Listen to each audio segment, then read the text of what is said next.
Good evening, I'm Lee Webb. And I'm Wendy Griffith. Iraq's Christians have suffered some of the deadliest attacks against their community in recent weeks.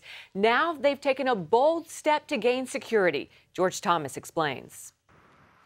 This is the Nineveh Plains. Assyrian Christians who trace their roots to the time of Noah have historically claimed this area as home.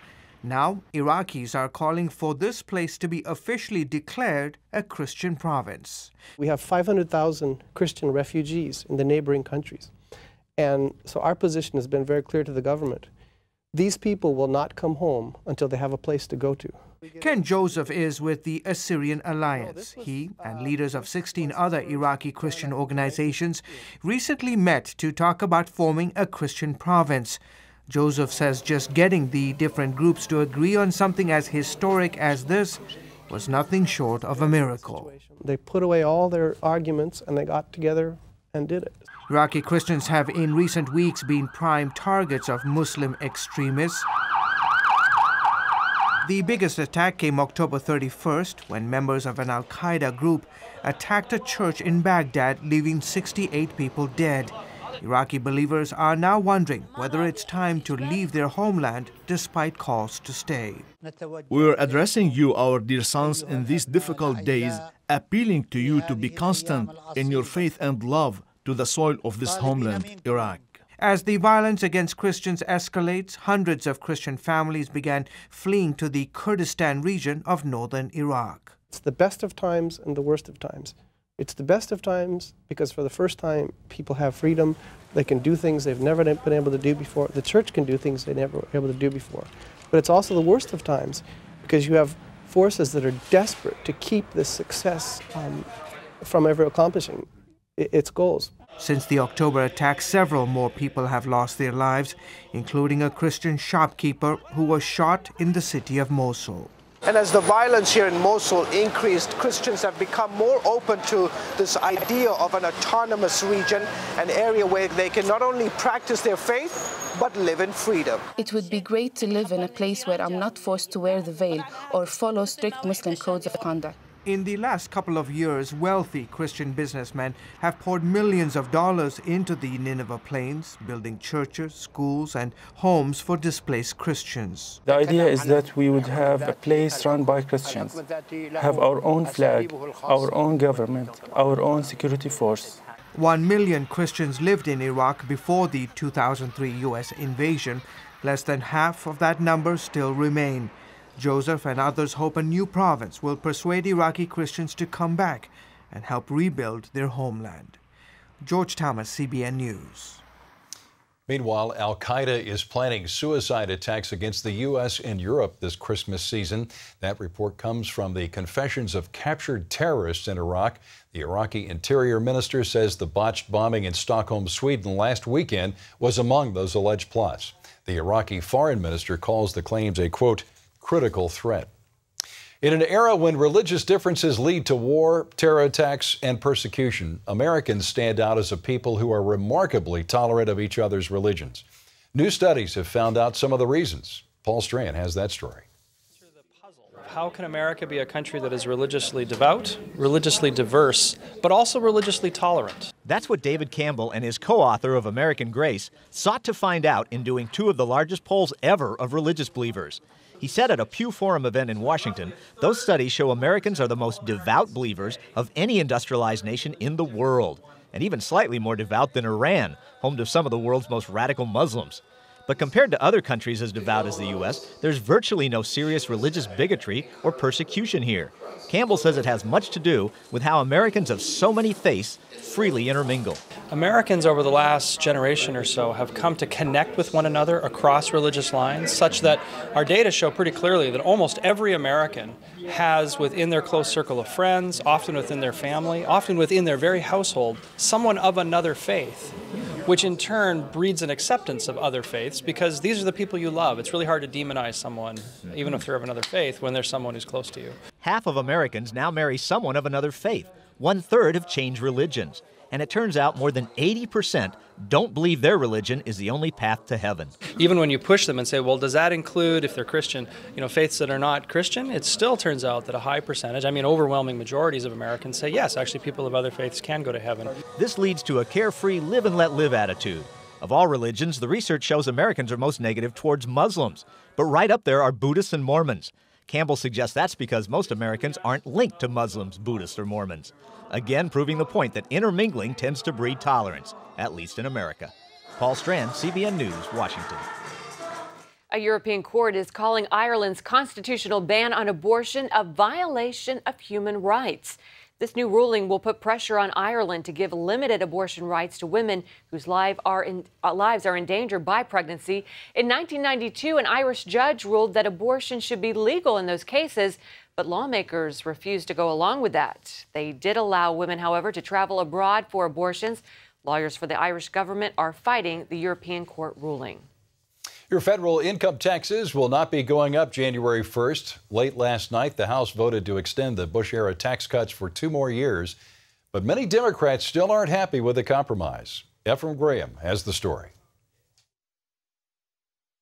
Borrow and steal. It took months of fierce negotiation and compromises, and many Democrats fought up to the very last minute. What this bill represents is a complete surrender of democratic principles. This bill will kill our children with very little input or benefit at the moment. In the end, enough Democrats held their noses and voted for the bill, which keeps Americans from facing a tax hike in just 2 weeks. The $858 billion plan extends the Bush tax cuts for all Americans, extends unemployment benefits for about 9 million Americans, and gives $400 billion in tax cuts and credits aimed at boosting the economy. This tax deal is not perfect. Republicans call it the best deal they could get right now, and the president agrees. This isn't an abstract debate. This is real money for real people. It will make a real difference in the lives of the folks who sent us here. Meanwhile, in the Senate, this is exactly the kind of thing the American people voted against last November, just this kind of thing. Republicans forced Democrats to put the brakes on that $1.2 trillion omnibus spending bill, loaded with thousands of lawmakers' pet projects, better known as earmarks. Here's the bill. It spends right at 2,000 pages in this bill. It spends $500 million a page. Senate Majority Leader Harry Reid now says he'll work with Republicans on a shorter-term funding bill. Ephraim Graham, CBN News. The Senate is expected to vote this weekend on repealing the military's Don't Ask, Don't Tell policy. And it looks like there are enough votes to pass the controversial measure that would let gays serve openly in the military. CBN News chief political correspondent David Brody says the next stop would be President Obama's desk.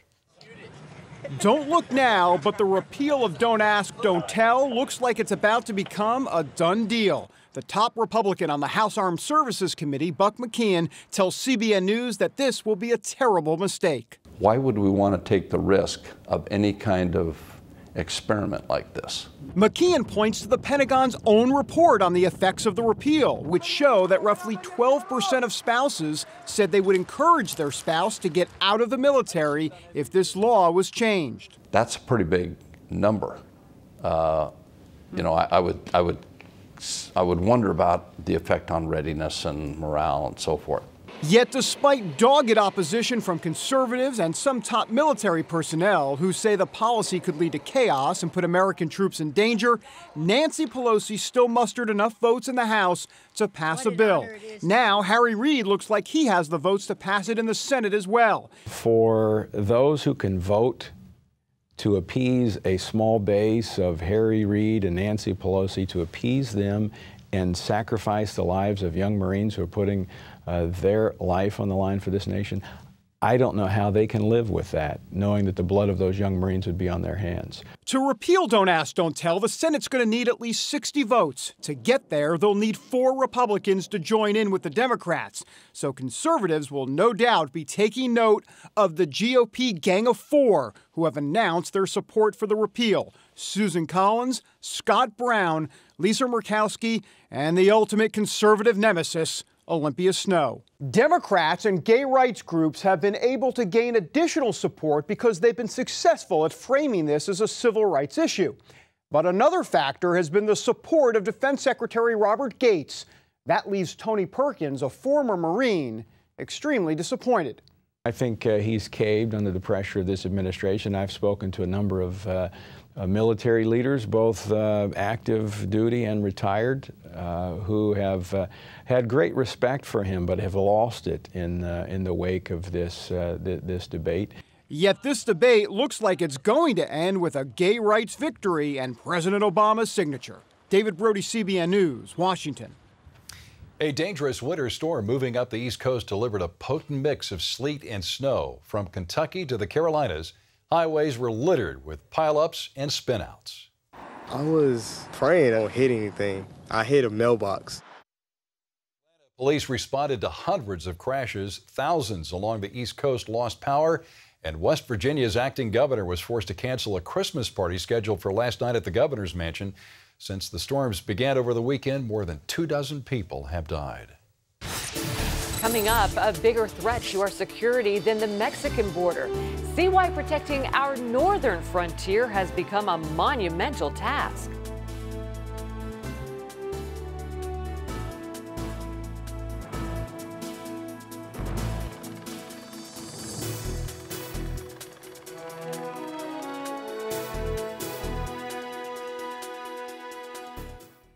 If you have Medicare, you may have questions. Do you have the right Medicare health plan? Are you saving money? Are you with a company you can rely on? Now you can get answers to these important questions in this free, fact-filled booklet, Living Better with Medicare. It's your guide to Humana Medicare Advantage plans, and it's yours just by calling 1-877-323-3703 or visiting us online at humanaanswers.com. With a Humana plan, you get both medical and prescription drug coverage from one of the nation's leading health benefits companies. And you're covered when you see your doctor or specialist, or even if you have to go to the hospital. Humana plans cover many preventive services such as mammograms and prostate exams. And best of all, Humana Medicare Advantage plans have an affordable monthly health plan premium, or even no plan premium in some areas, so costs are easy to budget. You can get all the facts in this free booklet, Living Better with Medicare. Just call 1-877-323-3703 or go online to humanaanswers.com. With a Humana plan, you get more. Extras like a fitness center membership and a 24-hour nurse advice line. There's even a prescription home delivery service that's going to save you money and trips to the pharmacy. To find out if you have the right Medicare health plan, you need to get the facts and learn about the Humana Medicare Advantage plan. Don't put this off. The call and the book are free and there's no obligation. That number again is 1-877-323-3703 or go to humanaanswers.com. Call or go online now for the free booklet so you can get the facts and start living better with a Humana Medicare Advantage plan. Just call 1-877-323-3703. Police in Vietnam beat and arrested a Mennonite pastor before destroying his home and Bible school. Pastor Nguyen Hong Quang is a human rights attorney and an official of the Vietnam Evangelical Fellowship. This week, security officials razed his Bible school in Ho Chi Minh City and took Quang into custody. The person who took these cell phone pictures risked their own freedom to record the scene.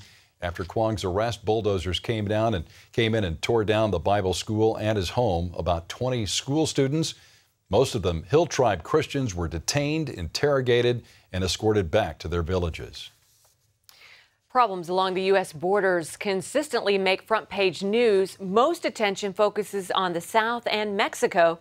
But consider this, the border with Canada runs more than 5,000 miles. And although it is much longer, Chuck Holton found fewer people doing the job of protecting our northern frontier. In International Falls, Minnesota, a border fence isn't even an option. That's because virtually all of the 143 miles covered by Border Patrol agents here is water. And much of this frontier is wilderness, making border security a monumental task. What we're looking for when we go out and patrol is just something out of the ordinary. What you see mostly on the lake here is the local fishermen. What we'll just kind of do is follow some people and see where they're coming from and where they're going to. But the vastness and terrain aren't the only obstacles. You know, you could be patrolling out here when it's minus 10, minus 20, and if you have mechanical problems, you're going to be stuck out there for quite a while. U.S. Customs and Border Protection has seen an exponential increase in resources since 9/11. That said, the southern border still has 10 times as many agents as they have up here. And that means big challenges for the men and women guarding our northern frontier in a few weeks when this body of water turns to ice. In the wintertime, we're not too far away here. It becomes a land border instead of water. Somebody can hop on their snowmobile with a backpack full of drugs and come across real easily and hit the snowmobile trails and be gone. Rather than cocaine or marijuana, though, the drugs up here are more likely to be prescription medicines. However, these agents do receive one thing their cohorts on the southern border don't get: help from their neighbors. We do rely heavily on our Canadian counterparts and our electronics that we can use out on the water, checking for people coming across.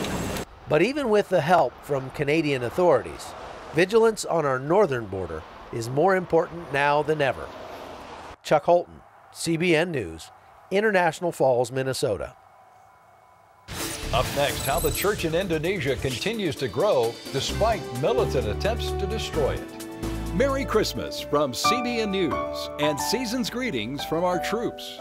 Hi, this is Tech Sergeant Livers. I'm here at Manis Air Base, Kyrgyzstan, and I'd like to send out happy holidays to my wife, Catherine, and my mom and dad in Mishawaka, Indiana. I miss you and love you, and I hope to be home soon. Hi, we're Eric and Diana Eshelman, stationed in Schweifert, Germany. I want to say hi to Ralph and Ev Eshelman and all of our friends and family in the Lusby area. Hey, we love you guys. Merry Christmas. We'll see you all soon. CBNNews.com. News you want, when you want, 24/7. Stay current with up-to-the-minute stories. David Brody, CBN News, Capitol Hill. I don't have to wait for my news anymore. CBNNews.com at your fingertips all day long. I only watch the stories I want to see. I find the story, I click on it, and boom, I'm there. I'm Chris Mitchell reporting from Jerusalem. The source for your news, CBNNews.com. The doctor came in. I was still waking up from anesthesia. He leaned over my bed and he said, "Laura, you have cancer." And he walked out of the room. The first thought is, what's going to happen to my children? It's pretty rare for a person as young as me to get Hodgkin's disease. You would think, am I going to be here next year? Am I going to be able to spend more time with my family? And that was really hard. The doctor says I would like to have his wife, his pastor, and his two best friends present. Then you know you're about to receive really bad news. There was very little hope given to us. I just wanted this cancer out of me. I wanted to take care of it and move on. We saw an ad on TV for Cancer Treatment Centers of America. And when I called them, I was very surprised that they were so quick to help us. The second that we walked through the door, I knew that was the place that I wanted to be. If it wasn't for their kindness and giving, it would be unbearable to be able to go through something like that. And I honestly don't know how people who don't get that are able to handle it. We were looking for medical care that would help us fight cancer, not manage it, but to actually fight it and beat it. And that's what we found. Most people thought that that was a death sentence. I knew that I wanted to fight this. I knew I wasn't going to let that happen to me. If you're a winner and you're a fighter and you're strong, you're going to stay that way. Your mental makeup, your attitude that you've taken your whole life with you, you're going to keep that attitude. I said, let's just do it, and let me go on with my life. Call now and we'll send you this free DVD that shows you how the most compassionate group of people anywhere puts you at the center of everything we do. Advanced medical treatment combined with unique supportive therapies give you treatment options you may not even know exist. Cancer Treatment Centers of America is the way of the future. Patients are now taking control of their own healthcare destiny. I truly wondered when he had cancer if I would ever get him back. Thanks to Cancer Treatment Centers of America, I have my husband back.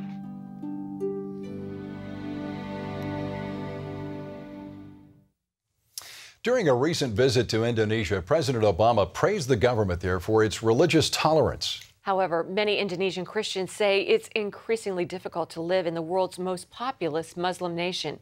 Gary Lane has their story. Militant violence against Indonesian Christians and their churches has intensified within the past year.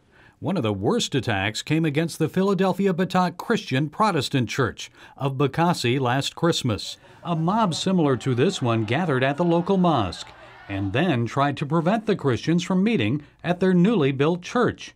Pastor Palti says the mob grew to about 1,500. Some threw stones and were shouting, "Allahu Akbar, God is great."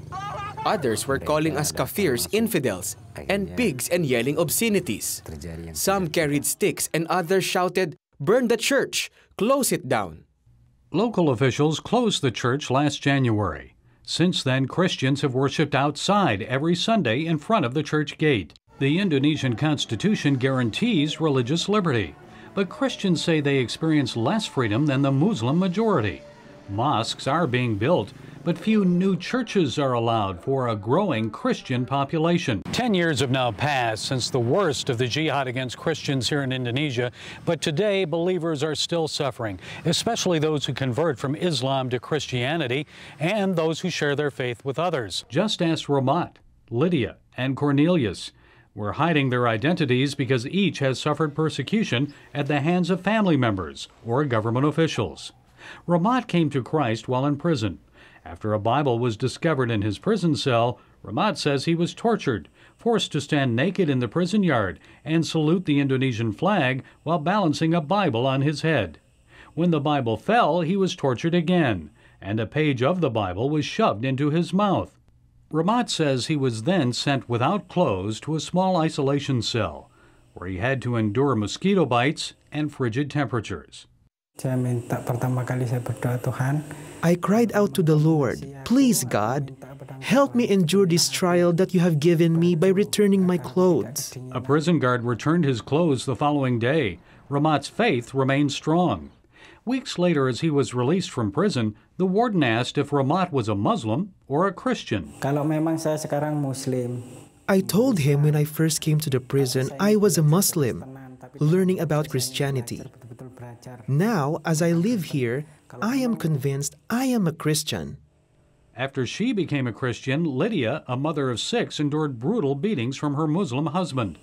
Often the assaults occurred in front of their children. One Sunday, after Lydia's husband discovered she had attended church, he approached her with his lit cigarette. He told me, "Your religion will take you to hell, so you will feel the fire. How about you feel this?" Lydia's husband then pulled her head back and flicked a hot ash into her right eye. Attacks like this continued, and her husband eventually forced her and the children out of the house. The Voice of the Martyrs Australia helped Lydia find housing and provided her with seed money to start a business. Muslim family members also kicked Cornelius out of his house when they discovered he had become a Christian. He says he escaped death when his cousin attempted to run him over with a motorcycle. I later called my cousin on the phone and said, "I forgive you for trying to kill me." He said I was an infidel, and he told me to never phone him again. Cornelius is now sharing his faith with others and often shows the Jesus film to Muslim teens.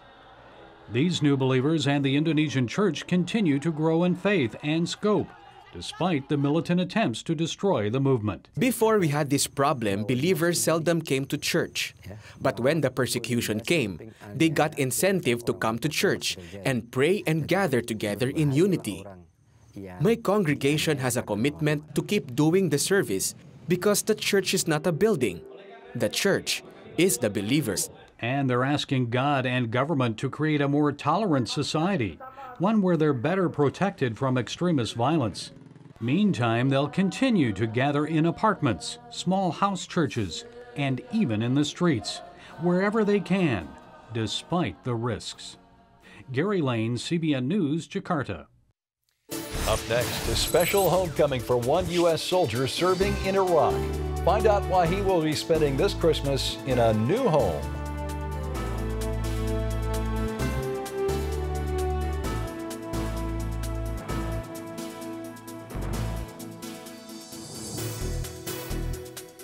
CBNNews.com. News you want, when you want, 24/7. Stay current with up-to-the-minute stories. David Brody, CBN News, Capitol Hill. I don't have to wait for my news anymore. CBNNews.com at your fingertips all day long. I only watch the stories I want to see. I find the story, I click on it, and boom, I'm there. I'm Chris Mitchell reporting from Jerusalem. The source for your news, CBNNews.com. Doctor came in. I was still waking up from anesthesia. He leaned over my bed and he said, "Laura, you have cancer." And he walked out of the room. The first thought is, what's going to happen to my children? It's pretty rare for a person as young as me to get Hodgkin's disease. Well, you would think, am I going to be here next year? Am I going to be able to spend more time with my family? And that was really hard. The doctor says I would like to have his wife, his pastor, and his two best friends present. Then you know you're about to receive really bad news. There was very little hope given to us. I just wanted this cancer out of me. I wanted to take care of it and move on. We saw an ad on TV for Cancer Treatment Centers of America, and when I called them, I was very surprised that they were so quick to help us. The second that we walked through the door, I knew that was the place that I wanted to be. If it wasn't for their kindness and giving, it would be unbearable to be able to go through something like that. And I honestly don't know how people who don't get that are able to handle it. We were looking for medical care that would help us fight cancer, not manage it, but to actually fight it and beat it. And that's what we found. Most people thought that that was a death sentence. I knew that I wanted to fight this. I knew I wasn't going to let that happen to me. If you're a winner and you're a fighter and you're strong, you're going to stay that way. Your mental makeup, your attitude that you've taken your whole life with you, you're going to keep that attitude. I said, let's just do it, and let me go on with my life. Call now and we'll send you this free DVD that shows you how the most compassionate group of people anywhere puts you at the center of everything we do. Advanced medical treatment combined with unique supportive therapies give you treatment options you may not even know exist. Cancer Treatment Centers of America is the way of the future. Patients are now taking control of their own healthcare destiny. I truly wondered when he had cancer if I would ever get him back. Thanks to Cancer Treatment Centers of America, I have my husband back.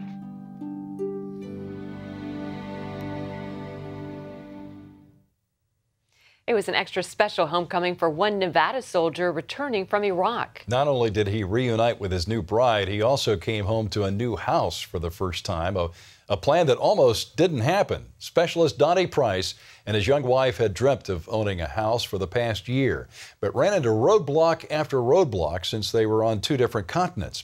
They even came close to losing it twice after complications over a signature. The couple says it wasn't easy, but it was worth it. You know, being over there or being over here doing all this, I kind of felt a little useless. Like there wasn't a lot I could do for it. Was tracking down the officers I needed to sign it when some rockets started raining in on us. And after I had gone in the building I needed to go into to get the signatures I needed, rockets landed right outside. It gives a bit of comfort knowing that everything's taken care of back here. My wife has a place to live and grow and start a career. That's great. The Prices will have a month to spend together in their new home before Donnie returns back to duty in Iraq. God bless him for his service and grateful that they have this new opportunity. Special 4 weeks, definitely. That's right. Well, that's all for this edition of Newswatch. Thanks for joining us. We'll see you Monday. Good night.